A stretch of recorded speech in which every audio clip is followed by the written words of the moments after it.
Olá, meus irmãos, tudo bem? Hoje eu tenho uma palavra para você, espero que o Espírito Santo fale ao teu coração. Essa palavra ela está baseada no Salmo 24. Salmo 24, vamos ler? Ele diz assim, do Senhor é a terra e a sua plenitude, o mundo e aqueles que nele habitam.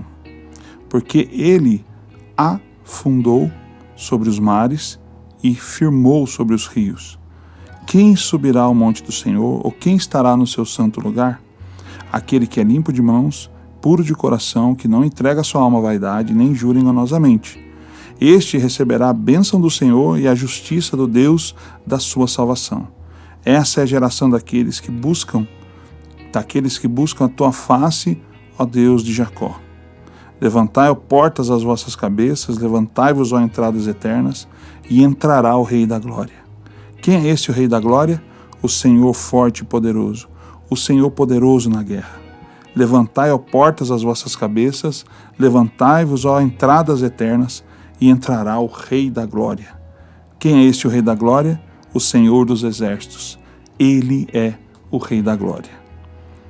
Irmãos, eu fico emocionado lendo esse salmo, principalmente essa parte das portas. É tremendo, é tremendo. Amados, o texto começa dizendo assim, do Senhor é a terra e a sua plenitude, o mundo e aqueles que nele habitam. A terra é dele, né? Ele criou a terra. Tudo que foi criado surgiu de Deus, surgiu da Trindade, né? E não foi só Deus, né? Jesus, por exemplo, o Espírito Santo estava na criação, tanto que quando o Eterno vai criar o homem, né? Ele diz, façamos, né? O homem é a nossa imagem, ou seja, a Trindade atuando ali em conjunto, né? Então, ele afirma que a terra é dele, né? Que a terra o salmista afirma que a terra é do Senhor e todos nós que habitamos na terra e tudo que existe nela. E uma coisa importante no versículo 2 diz assim, porque ele fundou a terra sobre os mares e firmou a terra sobre os rios. Ou seja, na verdade o salmista está citando aqui a água, né? O Espírito Santo. A água as três moléculas, as duas de hidrogênio e uma de oxigênio, que no mundo espiritual é o poder criador, é o poder organizador, é o poder frutificador. A água do Espírito, o Espírito Santo como água, né? Para você ter uma ideia, né? Uma coisa que passa desapercebido para as pessoas, eu costumo brincar com os meus amigos, né, e outras pessoas que eu converso, perguntando assim, a partir do versículo 3 de Gênesis 1, em qual dia Deus criou a água, né? A pessoa fica pensando e não chuta um dia, né? Às vezes vai até ler, não encontra quando Deus criou a água, né? E é impressionante, porque antes do haja, né, antes que Deus comece a organizar tudo, a água já existia, né? Tanto que no versículo 2, o versículo 1 fala, no princípio criou Deus os céus e a terra, aí o versículo 2 diz, e a terra tornou-se sem forma e vazia, e havia trevas sobre a face do abismo, e o Espírito de Deus se movia sobre a face das águas. As águas já existiam, né? Então, para que houvesse toda aquela organização do haja, né, a retirada do juízo de Deus, que a terra estava em trevas, significa a terra em juízo, né? Naquele momento em que Deus começa a organizar toda a existência naquela etapa do planeta Terra, a água já existia, porque a água é onde a água há vida, né? O Espírito de Deus se movia sobre ela, o Espírito Santo estava ali. Então, Deus... Chegou a hora, né? Quando Deus fala assim, haja luz, ele está dizendo assim, eu estou retirando o juízo da terra.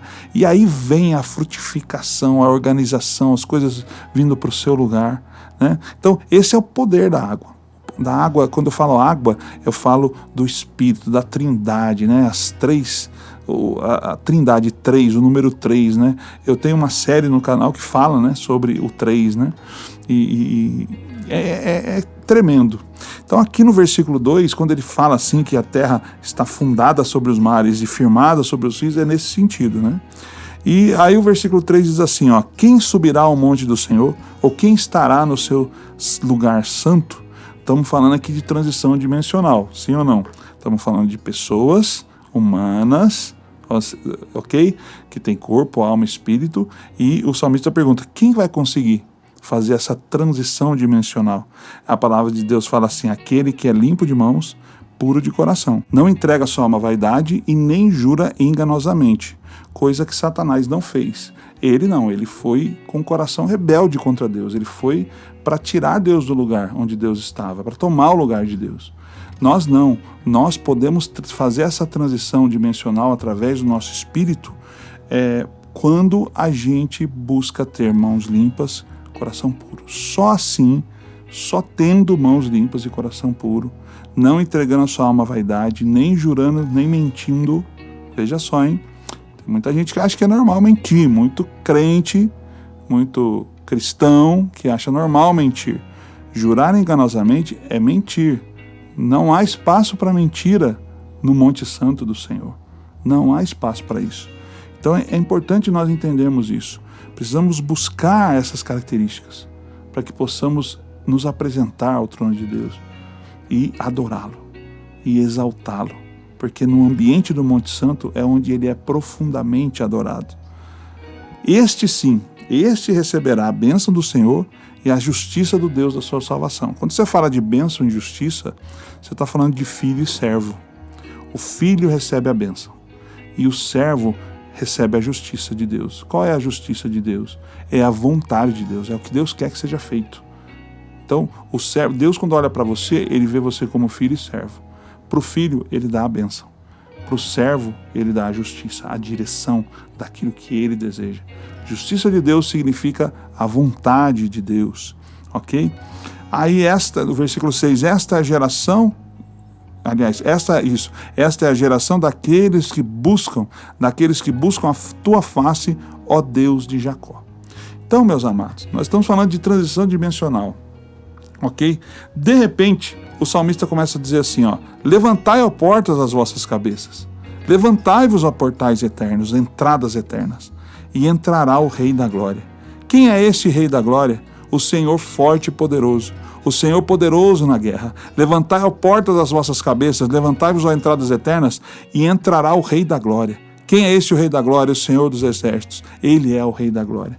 Amados, que esse texto, esse momento, você sabe que o livro de Salmos é composto por músicas, né? Então nós estamos lendo aqui uma letra de uma canção, tá?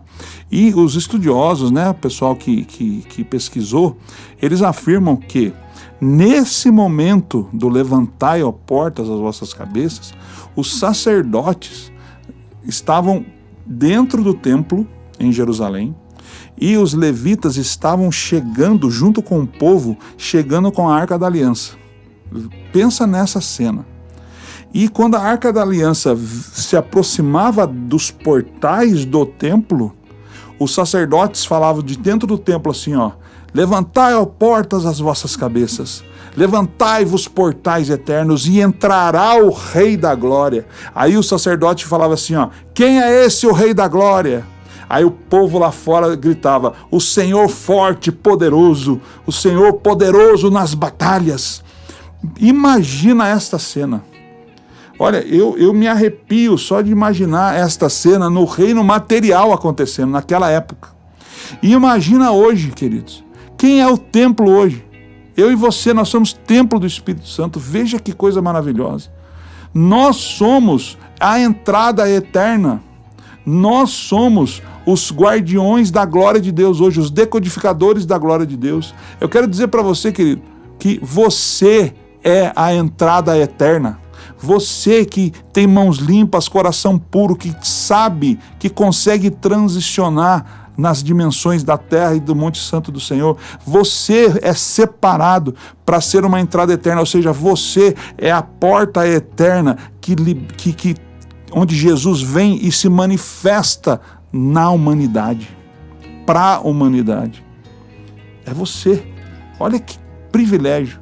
O ser humano é isso. O ser humano é esse instrumento de Deus para que a manifestação da glória, para que Jesus, a presença do Eterno, para que as águas do Espírito Santo jorrem na terra para os sedentos e famintos e perdidos.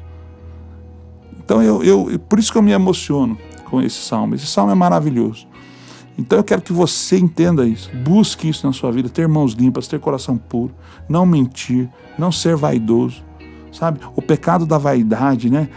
A idolatria de si mesmo, ela abre tantas portas, brechas terríveis para influências de demônios que já estão destruídos, irmãos. Satanás já está destruído, já está debaixo do pé da igreja. O problema é quando a igreja dá legalidade, quando a igreja acredita nas mentiras de Satanás. Sabe, não acredite. Sabe, não entre na conversa fiada de Satanás, de colocar você em primeiro lugar nas coisas. Sabe, quando você vai num culto, você não é a principal figura do culto, a principal figura é o Eterno. Quando você está passando um momento difícil, pense que o Eterno pode estar te ensinando algo, não que, não quero sofrer. Quando você pensa só em você, você não quer passar por sofrimentos. A vaidade te leva a isso. Muitas vezes o sofrimento é para que você amadureça, cresça, aprenda alguma coisa. Então não entregue a sua alma à vaidade de forma alguma, e nem à mentira, para que você possa ter essa transição dimensional, para que você possa receber de Deus no Monte Santo e ser um portal da transição da glória de Deus para a terra. Que privilégio. Receba essa palavra sobre a tua vida em nome de Jesus. Que Deus te abençoe.